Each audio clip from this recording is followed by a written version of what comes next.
Okay, so we have an update. Show you the setup and kind of how everything kind of plays out. Yes, we still have the Porsche and we're still working on it. It's just taking time. Z's working on Mike's car. Yes, sir.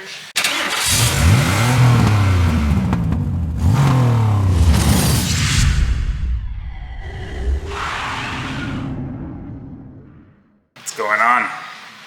We're just making a quick, rough mock draft of his rear firewall situation here because we are going to have a fuel cell. So we do got to protect the kid from a burning fire, unfortunately, because laws and regulations. So because of laws, right? No other reason, just laws and regulations. No, fuck, this adds weight, bro. If it was my opinion, we wouldn't have any of this. Yeah. He would be, passenger seat would be the fuel cell, but can't have that. Making a super rough draft of kind of how we want it to look like, make sure it fits properly. Then we can go ahead, take measurements, and cut the steel out and weld it in. That sounds good. Yeah. Looks like you're making a mess. It's part of my life. Yeah, not making a mess, you're not working. Exactly. Yeah, I wasn't happy with the first situation on this side here, so I'm taking another crack at it. Somebody please come buy this car. You don't want it anymore. Over here we got the VR6 all tilted over on its side.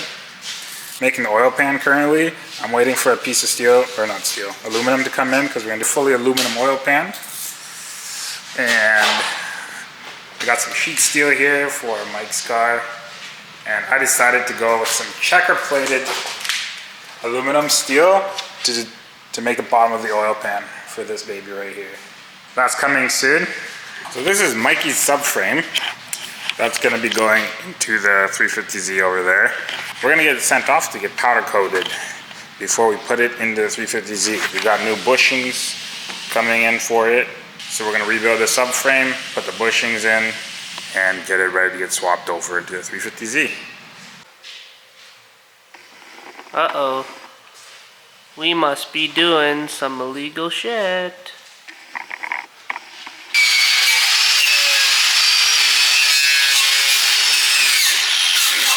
Alright, PK, what are we doing? We're cleaning up the 350Z so we can reinforce the strut tower. And then put a firewall back in here because we're going to be putting the fuel tank in there. It's in there right now. Yeah, and then we can build the bash bars and all that.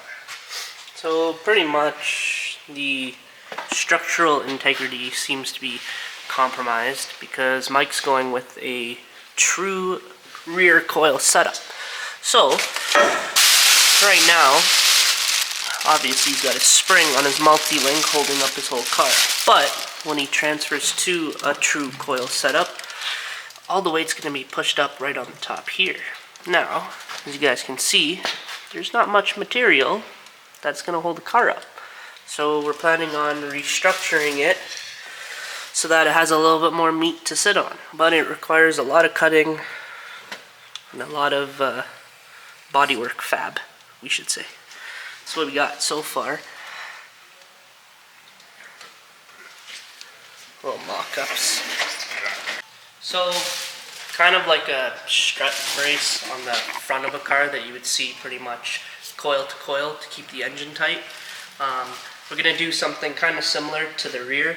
We're going to stick a brace from edge to edge here on top of each coil and essentially giving it a little bit more security, especially under load with all his kind of horsepower if he gets into an accident. It all needs to be structured correctly because if it twists or bends in any way, chassis is done. So this is the time where we have to spend on really thinking about what could go wrong. So if something does happen, we're not in a huge mess. That should help it from teetering inwards with the black material we have so far. We have a laser, and so we pretty much measured the distance here. We used the sill of the glass right there, the little crease. That way you know what you're doing on that side of the car and what you're going to do on this side of the car. Eventually the pieces will line up and they will be completely straight because this side was a lot more uneven than this side over here. So this is what we've mocked up. We've created a 90-degree to pretty much reinforce the tower back here, because like I said before, when you go with a true rear coil setup, there's going to be a lot of strain on these back ends here where it's all going to get bolted up, just because you don't have the spring in that location anymore. So we're going to take this idea in concept, flip it, and do it there as well. And that's going to get your 290s to be level, straight, and it will fix the alignment issues we were having on the rear end here. So what this is going to allow us to do is when we run a tube across for the hatch to obviously latch to and the rear tail lights to get installed onto, it's not going to look all jankety and not straight. So that's the idea and the concept. That's what we've kind of mocked up. And then, of course, we can run our bar to, again, continue with the reinforcement right off this plate here. Mind you, these cardboard pieces, they're all going to be a very thick steel, which will allow us to tap into if we when we need to attach the tubing, as well as attach more of the tubing to the other side for that reinforcement.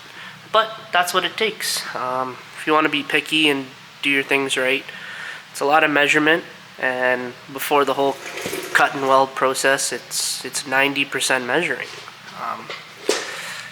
But yeah, that's what we got so far. I think it looks really good. So we're gonna go ahead and cut those pieces out now. So we took those cardboard pieces out, traced them over steel, and went ahead and cut our pieces. I'll show you what that looks like. So you have our two square pieces here, as well as the side pieces that are going to get mounted to the side of the vehicle. Yeah, so the next step is going to be pretty much welding this guy on like that. Okay, so this is the mechanism I got going on here to make sure we're welding a perfect 90. Clamp down properly, and so I just ended up tacking the pieces together, making sure the angle's correct, because with these tacks you guys can you can kind of move the pieces a little bit, make sure it's all accurate, and then you can go ahead and add more of a weld. I'm probably going to do a little stitch weld on this side, and then we'll do a little filler weld on the opposite end and grind it down nice and smooth, but I'm going to show you guys the process. So we got the helmet on, but things might get a little confusing because you guys can't see me, but that's okay. I got a name tag, so now you guys know who I am.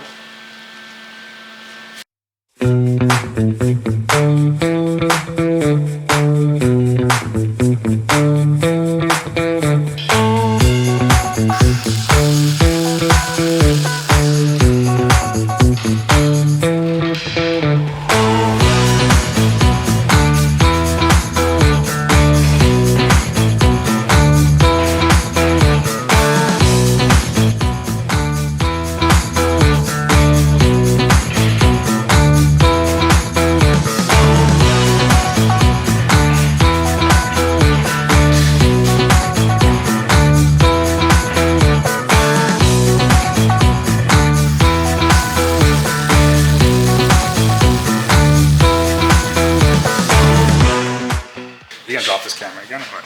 Huh? You gonna drop the camera again? No. We didn't get that. I thought it was just fucking Tim. Tim fucking up. Tim fucking up. We gotta chirp Tim. See his haircut? Gotta chirp. Just fucking asking. That was nice. I was nice. So I've been working on something. I'm gonna show you guys what it is. 3D printer's going. Like I said, I'll show you what it is though. It's the oil sump.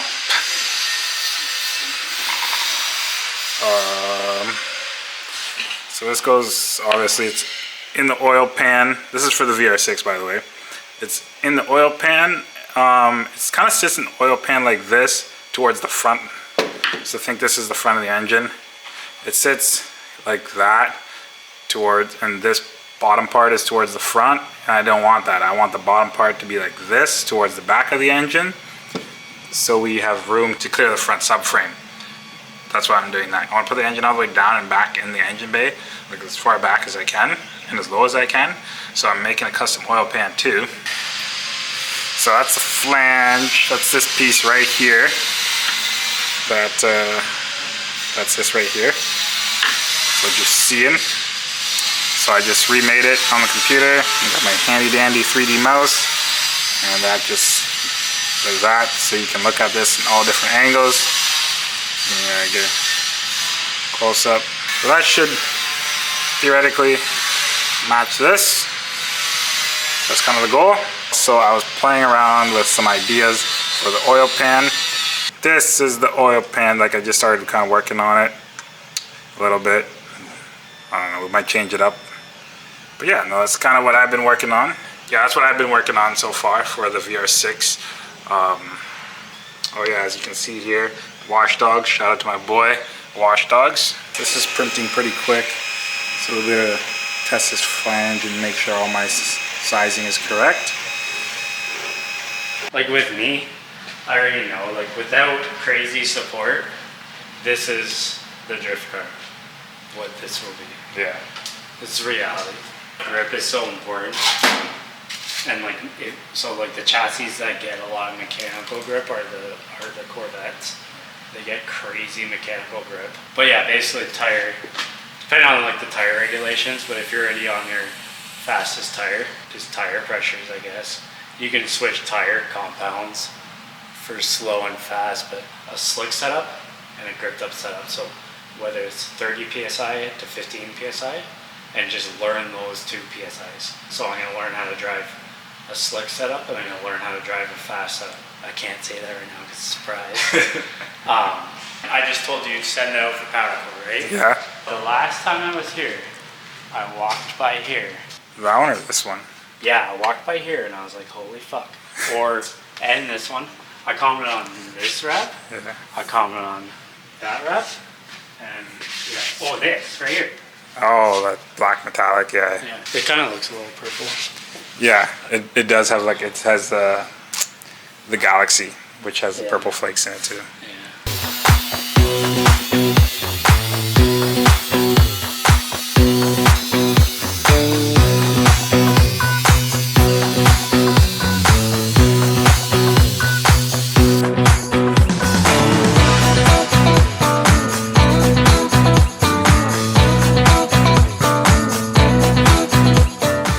Why is it laughing? It's a lot of work, but it's not a ton.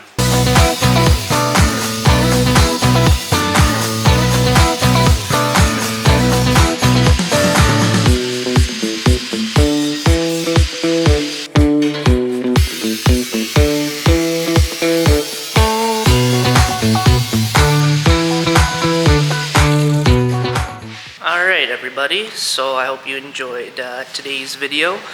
I'll give you a quick little walk around the car for the final time, just so you see all the progress we made. So as you saw, Mike and PK were cutting up this section of the front end.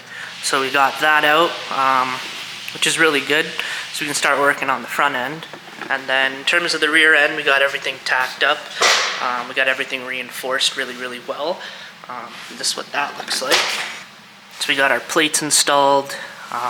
We got that rear firewall really coming to work here. It's looking pretty good. We got our 1/4 inch steel tucked in all to the right places to hold up that strut tower, just like I was saying earlier in the video. The rest of the cardboard here and down here, I am leaving for the guys who are coming today. I'm going to get them to cut that out, and I'll be able to tack it in sometime next week. So we'll have an update video. It'll be kind of like a part 2. We'll finish up the rear firewall, We got to get some progress into the engine bay so we can get to fitting the motor, and then of course the interior, it's a disaster. So we got to get all that sorted, and yeah, so stay tuned, drop a like and subscribe, that would help us out. I hope you enjoyed today's video. Leave some comments down below, some questions, and we'll answer them. Have a good one.